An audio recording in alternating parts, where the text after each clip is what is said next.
I just want to say a few words on behalf of the Children's Health Defense.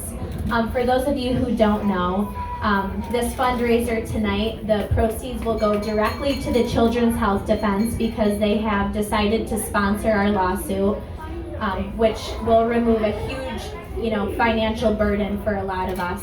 So for that, we're very grateful, and that's why we're having this fundraiser. Thank you to everybody who made it out tonight, and for everybody who made donations. It's been a great success so far. This land is your land, this land is my land.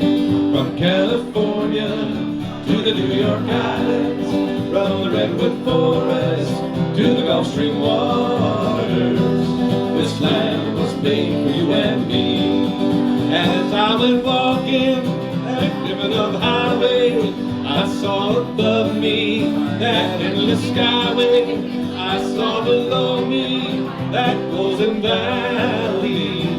This land was made for you and me. This land is your land, this land is my land. From California to the New York Islands, from the Redwood Forest to the Gulf Stream waters. This land was made for you and me. We are Jim and Tom. We're called Old Friends. Thank you very much. Sujata, our attorney, who is sponsoring, or who is representing us. Hi, this is so wonderful to see everybody coming out and standing strong. It's really exciting to get from behind the desk in the courtroom into the place where people are really making things happen. So thank you. We'll be filing a lawsuit soon. I'm sure that you're aware that there has been some really promising developments in the law in the last few weeks. So there was a temporary restraining order granted. Can you turn it up? It still needs to go louder. Turn it. Does somebody else know how to turn it up? I'm not sure I know. Can you hear me okay right now if it's like this? Oh, yeah. So there was a temporary restraining order granted that is staying the enforcement of this law. I'm sure that there are all kinds of things that individual employers are doing, and I'd like to hear about them tonight from you. But this is really, really big news. And in even bigger news, the same judge just recently extended that temporary restraining order until I believe October 14th, and the language of his order was pretty promising. He said he didn't even need a hearing. He's going to be making this decision ultimately on the papers about whether to extend it even further. So we're joining the momentum of that, making sure you guys are covered here, and adding to that, I've been in touch with counsel for that suit. There are some additional grounds that they weren't aware of in New York State. It's illegal for the New York State Department of Health to have even made this mandate in the first place. Leave aside.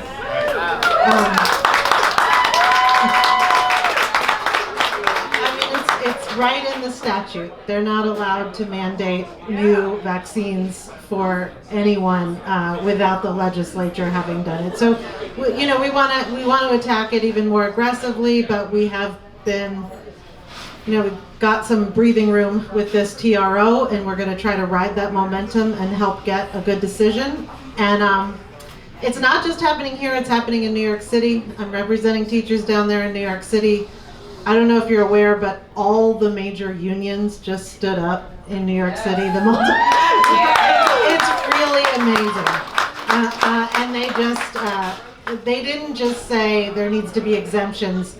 The Multicultural Labor Committee actually said, which is the most powerful union in New York City, said that we need bodily autonomy. We need to have the right to refuse these vaccines. So, it's huge. They're having a hearing tomorrow. They were granted a temporary restraining order right after Judge Hurd granted one here in the Northern District. So, keep those prayers up, keep that momentum up, keep your strength up, and we're gonna go at this with everything that we have. So. Oh, one last thing. I wanted to tell you, Robert F. Kennedy Jr. and Mary Holland are also going to be co-counsel on this suit. Out of Broome County. They wanted to just tell you all they couldn't be here because they were both engaged tonight otherwise, but they really appreciate all your organizing and all you're doing. I've been in touch with them and they can't wait to meet you all and they just want to say thank you, as do I. So thanks. There's another protest Friday in front of BCC at 4 o'clock so we can stand up for our college students because they are being abused. All right, Jim. All right, thank you. How are we doing tonight? Pretty good? All right, I think first I gotta say, you know, if I could just create my own office, it would be right here at Cortese. Is this food great or what? All right, so first I want to thank the whole Cortese family. You've been great tonight. You've been great throughout this whole battle. How about a big round of applause for the whole Cortese family? All right. And I think another round of applause for Maggie. She's just been awesome through this whole thing. And Sister Mary Jane, she's been our spiritual help, guidance this whole time. This is great. Okay, we got quite a battle here. Now it's gonna be tough and it's gonna probably be long, okay? So I think we all want to gear ourselves that, to borrow from Churchill, success is not final, failure is not fatal. We're probably gonna have some ups and some downs, but we gotta be ready for it because we want to see this thing all the way through to the conclusion. All that being said, we do have a lot of good news. Sujati gave you some. That's been great. How about a round of applause for Sujati? How about another one? She's just great. Boy, you know, I talked to her a few weeks ago. She dropped everything. She came right down appropriately to Cortese's. She's just been awesome. A lot of good stuff is going on. Just some other things I'd like to add. You may have read there was a Georgetown law professor who challenged the mandate. They backed down. He settled out of court, so there's no precedent. He backed down, but that's important. What do you do with a bully? And these people are bullies. You cannot appease a bully, right? You got to fight a bully, and when you do, they back down. That got proved at Georgetown. There was a medical school in Louisiana. Last I saw, there was a TRO in favor of a medical student. Public employees unions, as Sujata said, and I think there's some other ones that are either have or will file suit. In Britain, of all places, they had to rescind the vaccine passport because the people just wouldn't stand for it. So it can be done, but you can't appease a bully, right? We're not going to appease our way out of this. We've had protests here, and as Maggie said, we're going to have another one. Hospitals, I read today on LifeSite News, both in New York and California have backed down. We stood eyeball to eyeball. The hospitals back down. You can't appease a bully, but they do back down when you speak the truth with courage and moral clarity. Any NFL fans here? All right, man. Lamar Jackson refused the jab. Lamar Jackson and Cole Beasley, I'm sure there's others. These two are holding strong, so there's more reason for encouragement. Greek unions in Greece, they're protesting. France, you've probably seen, they're protesting. Even Australia, that's making North Korea look like a libertarian paradise, right? The Aussies aren't giving in. So there's a lot of reasons for encouragement, and something else I would say, simply look around. We're all here together, right? How about everybody give each other a round of applause, all right? We're standing shoulder to shoulder, okay? And a little bit, literally and figuratively closer to home, Dr. Robillard, who has done a whole lot of good work, and she's given a whole lot of advice to a lot of people, stuck her neck out. Now, I have it on good authority that she has some pretty bad taste in men, but other than that, okay, she has really done great work, and I can tell you, we got married 26 years ago. And the sermon on our wedding day, the priest said, I can tell you, and he didn't even know us really, but he said, I can tell you right now, there's something that Jim and Kristen can do that they could never do apart, and they can do it together that nobody else can do. What is that? So 26 years, we've had a lot of fun. We never figured out what that is. Well, guess what? This is it. So I can speak for Kristen here, okay? And this is more encouragement. This is coming from the heart. We pledge to you, which you probably already knew this anyways, but we'll tell you again, we're going to pledge to you, we're going to be with you shoulder to shoulder through this thing. When you're down, we're going to lift you up. When you're up, we're going to celebrate with you. And again, We're going to be with you, shoulder to shoulder, into the storm and through the storm, come what may. We will never yield, we'll never yield, we will never ever yield. We'll be with you. Okay? All right. Back to the NFL, Super Bowl 45, I think it was, when the issue was in doubt. Kevin Green, the late Kevin Green, he said he was telling his players, it's time to make a play now. Now is the time to make a play. Now you make a play. Clay Matthews went out there, forced a fumble, turned the game around, right? Now's the time to make a play for everybody. And I know we are about to make the play. How do I know this? How can I be so confident? Well, there's a saying, a good attorney knows the law. You know what a great attorney knows? Anybody know? Great attorney knows the judge, okay?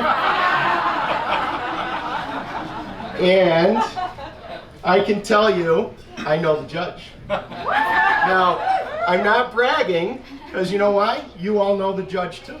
Do I have any brothers and sisters in Christ here? Any brothers and sisters in Christ? You know the judge too, right? You know the judge too. I know the judge. So what's the judge tell us? Well, many things.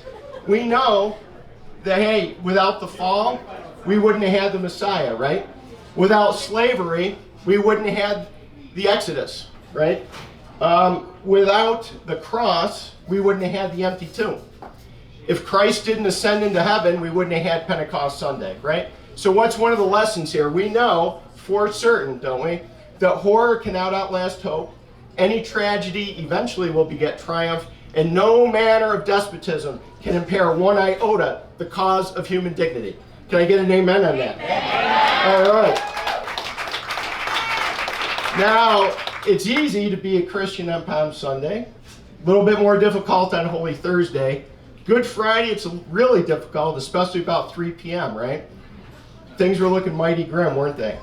But we Christians have a habit of rising from the dead, don't we? We just have a habit of that. And if you look at history, right, the apostles thrown out of the synagogues, flogged, etc., etc., etc., right? So then what happens? They spread the message, they spread the gospel throughout the Western Roman Empire, right?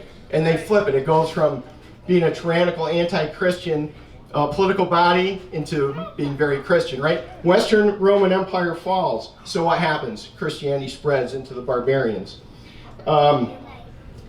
Roman persecution, even before that, right? It was from the blood of the martyrs that the seeds of the faith were sown. They never yield. Western Empire falls, Christianity spreads, they wouldn't yield. Relentless assaults by the Ottomans, but the Christians wouldn't yield. Couple military history lessons, 1565 at Malta. The chips were down, the Christians were outnumbered 6-1, actually more than 6-1.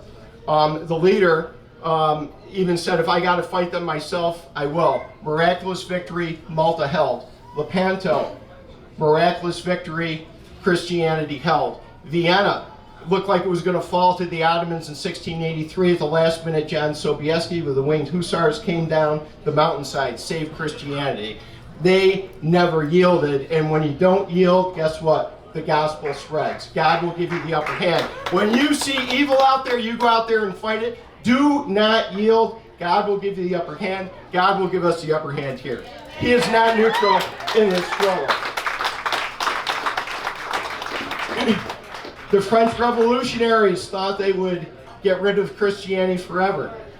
The fascists in the 20th century thought the same thing. The communists thought the same thing. Guess what?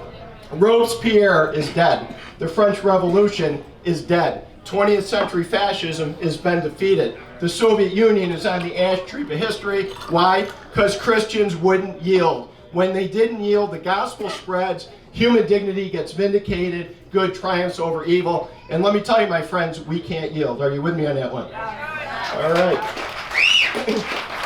All right. Now, we're not just Christians, we're Americans too. Anybody believe in American exceptionalism? It's still there, right? Okay, American exceptionalism. So what does American history show? Right? American history shows that we bow to no tyrant and we yield to no manner of despotism. Whether that's a man with a funny mustache in Germany in the 1930s, or whether that's some creepy, senile, demented old tyrant who stole an election and takes his orders from Beijing. we will not yield, no matter what the cost. Okay? Now, back to Scripture, right? St. Paul himself, this is 1 Corinthians 4:9. He even says apostles are like those sentenced to death. Words to that effect. 1 Corinthians 4:9. 2 Timothy 3:12. You will be persecuted, right? We're going to have our crosses to bear, and each of us here, we have some crosses to bear. But what does Jesus say? He says, Luke 12:32, we're going to gain a kingdom. So we know whatever else happens, we're gaining a kingdom. Are you with me on that one? All right. He says, he who perseveres to the end will be saved. We're going to persevere to the end? All right. We're not going to yield, right? We're going to take it to them. These are bullies. We will not yield. We're going to speak the truth with courage and moral clarity. Because let me tell you something. Truth is the enemy of totalitarianism. History shows that. What totalitarianism requires, lie upon lie, censorship upon censorship, right? We've been facing any censorship lately, right? Okay, that is awful, that's evil, that's brazenly unconstitutional, but guess what? That also shows weakness. They can't handle the truth because they know the truth comes out, that totalitarianism just keeps crumbling. Do not yield, okay? Like Alexander Solzhenitsyn says, live not by lies. Promote the truth. Truth is the enemy of totalitarianism, and I can guarantee you, if you speak the truth with courage and moral clarity, you'll move mountains. And we'll move mountains right here, my friend. Speak the truth with courage and moral clarity. Do not yield. Now, way back when the Israelites were less than faithful to the covenant, they got overrun by Midian. And out of all the people, God chose who? Gideon, right? Gideon. What was Gideon doing when he got chosen? He's in the shade. He's in the shadows. He's just hiding from the Midianites. And the angel of the Lord says, we need you. We're calling your number. He says, I'm poor. You know, don't pick somebody else. It's not me. It was time for Gideon to come out of the shade, right? What did God say? Gideon, come out of the shade. I'm going to make of you a mighty hero. Okay? And guess what? Gideon was a mighty hero. He only had 300, right? That was more than enough because God was with him. You know what God's saying to us right now? He wants to make of us, each one of us, a mighty hero. Are you ready to be a mighty hero? Are you ready to be a mighty hero? Are you ready to be a mighty hero? Okay? It is time right here, right now. Come out of the shade.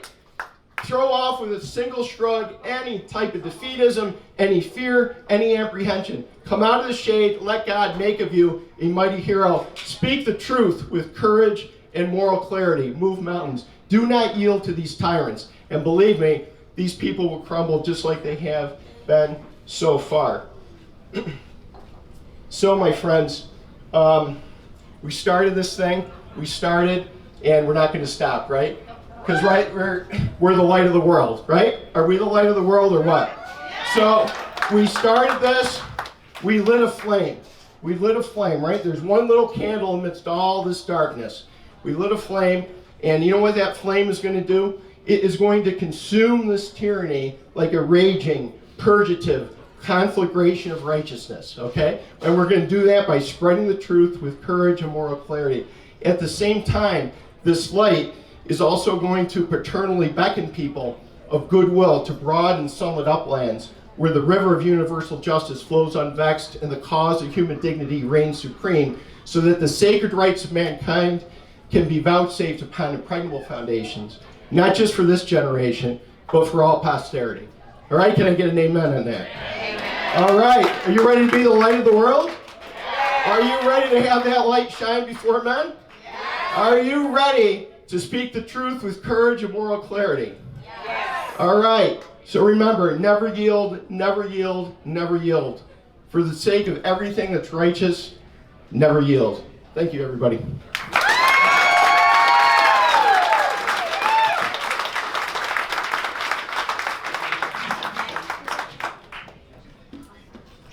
Thank you so much, Jim. That was great. All right, so in about 30 minutes, we're going to do the 50-50 raffle and raffle off the basket. So until then, enjoy yourselves. And if you need anything, let us know.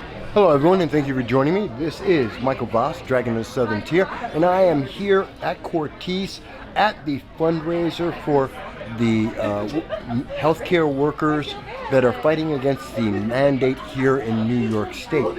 And we have before us one of the attorneys working on that very hard at work. She's just spoken to the crowd. The crowd, I believe, is somewhere around 200, perhaps a little bit more than 200 people that have come to this fundraiser. And without further ado, let me introduce her. Introduce yourself, actually. Hi. Be the star. Well, I'm not a star, I'm just a lawyer, but my name is Sujata Gibson, and I'm here representing healthcare workers in Broome County. And we are at the event, so people, if you're hearing a little bit of background noise, that is incidental. Happens when you get a couple of hundred very happy people. And let me ask you, what motivated you to take this case? Well, you know, this was a very special place to me. My father passed away in early 2020 here at Lourdes Hospital in Binghamton. And the nurses and the staff and the doctors, they really took care of me and my family. They were there for us in our greatest time of need. So when I got a call from healthcare workers down here in Broome County saying, we need your help, I was out the door in 5 minutes. Now, I know it's a very difficult thing to fight New York State on mandates. Well, actually, fight New York State on almost anything. Let me ask you, do you normally do this kind of litigation, or is this a brand new field for you?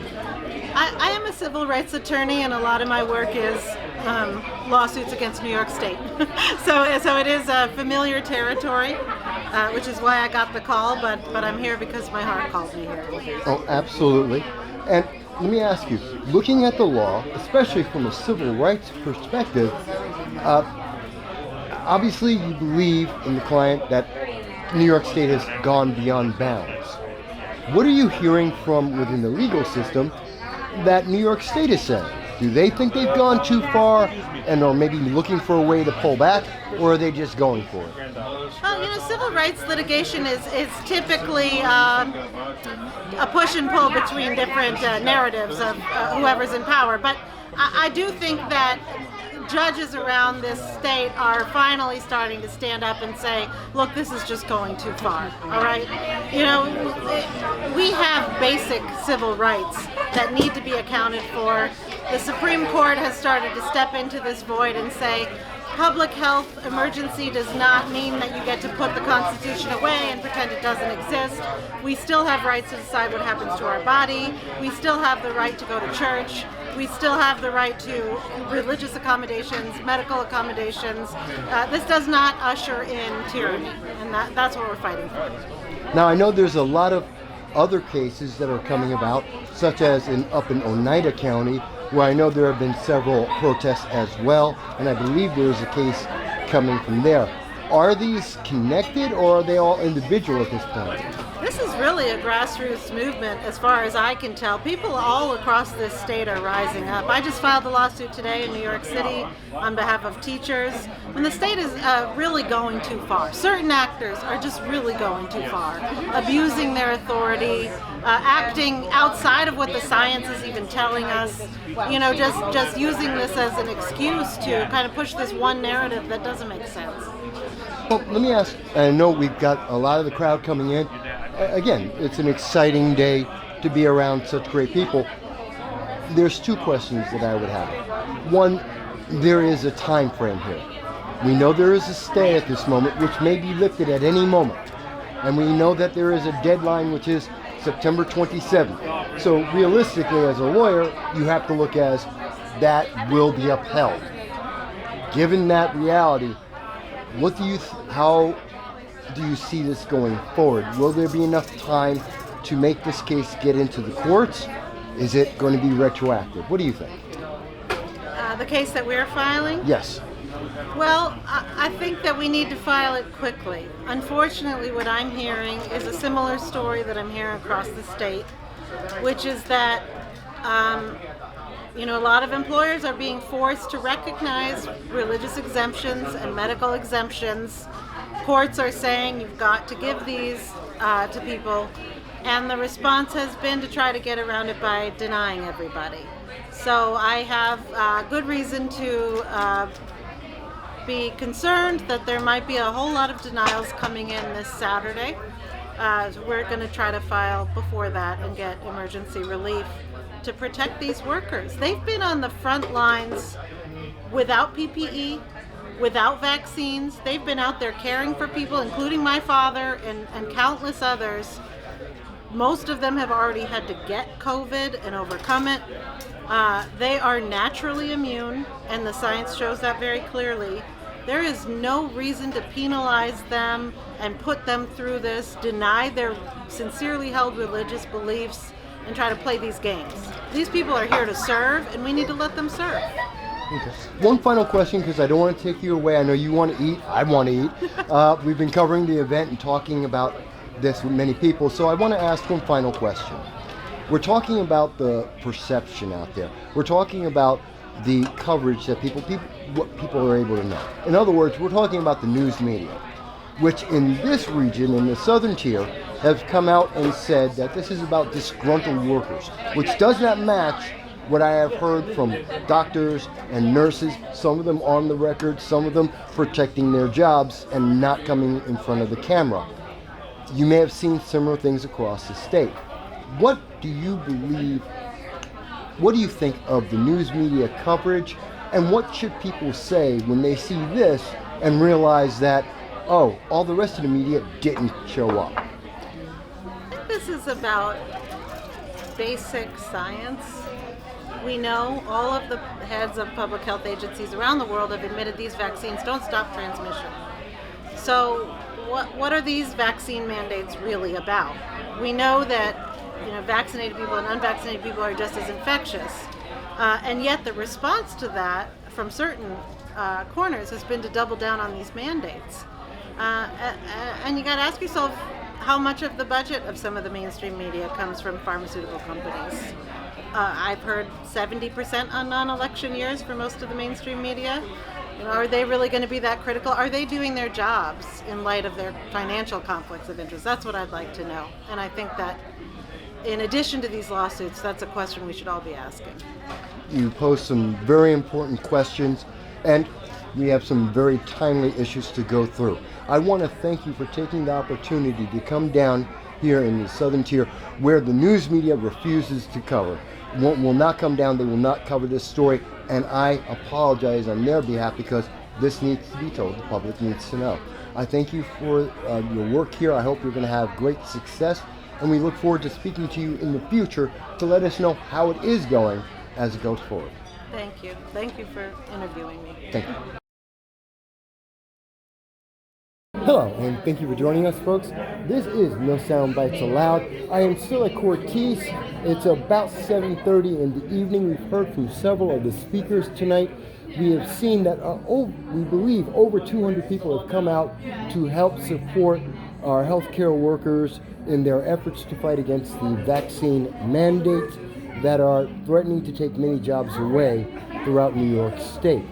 With us right now is one of the lawyers, one of the attorneys who is working on this issue directly in the southern tier. This is Mr. James Sacco. And, well, you know what? Let me get right to it. So, and by the way, folks, James knows me as well. So, Jim, my friend, how are you tonight? Very good, thanks. All right. And Jim, I know you've had a wonderful speech. How do you feel? I'm very inspired. This is a very, very worthy cause. These are very good people, and we're all energized, and we got some good news from our attorney, Sujata Gibson, so I'm feeling very good right now.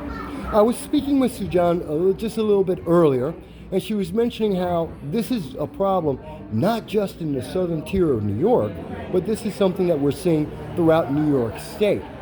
Given that, what do you think the prospects are for our healthcare workers and the public in general? Well, it's very difficult to handicap going forward.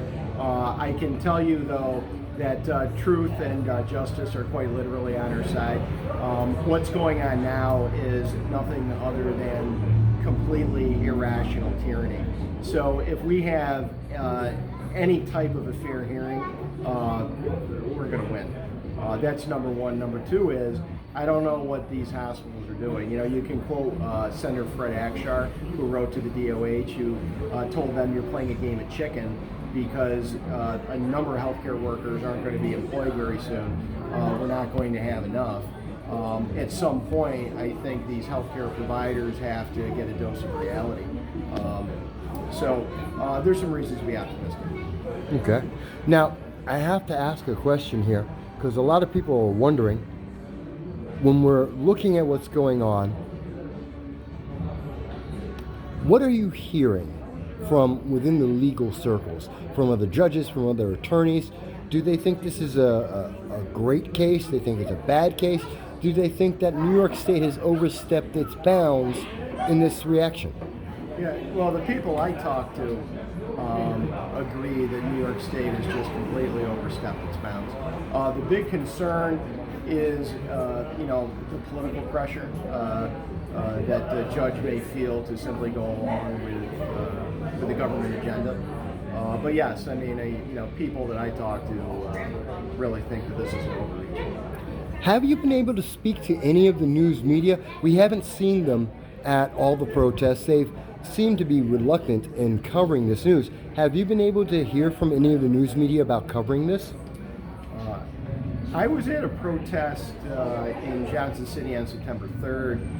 I did see some local media there. That was the first event where they showed up after 200 people had already shown up, and then to reverse the decision that all of them said they were not going to come. So I do remember that. I covered that. I was at that event, yes. Yes, and I was not at the September 17th event, so I can't speak to that. Okay, that was at Lord's That for was at people, Lord's. which was not covered by any of the news media. But have any of the news media talked to you about the lawsuit? No, although Sujat is the attorney of record, so I don't know that I would be the one that they would talk to. Okay. Let me ask you, looking at this from your experience, looking at the connection that healthcare workers have to our community, what do you hope is going to happen? Well, I hope, first of all, that these healthcare providers really, number one, get a dose of reality and realize they can't lose all these people. But more importantly, a little bit of honor is indicated here. These are people that not long ago they were called the frontline heroes. These are the people that put themselves at risk, that were just working their tails off day after day, week after week, month after month, and now they're getting treated like some form of refuse, which is just awful. So I think one thing that would be nice, I would like to see the healthcare providers actually simply treating these workers like human beings and reciprocate for all that these workers have given them. But the other thing, and this is to my colleagues in the legal profession, people on the bench, is at some point, let's get back to the Constitution. I mean, what's going on now is it's utterly irrational.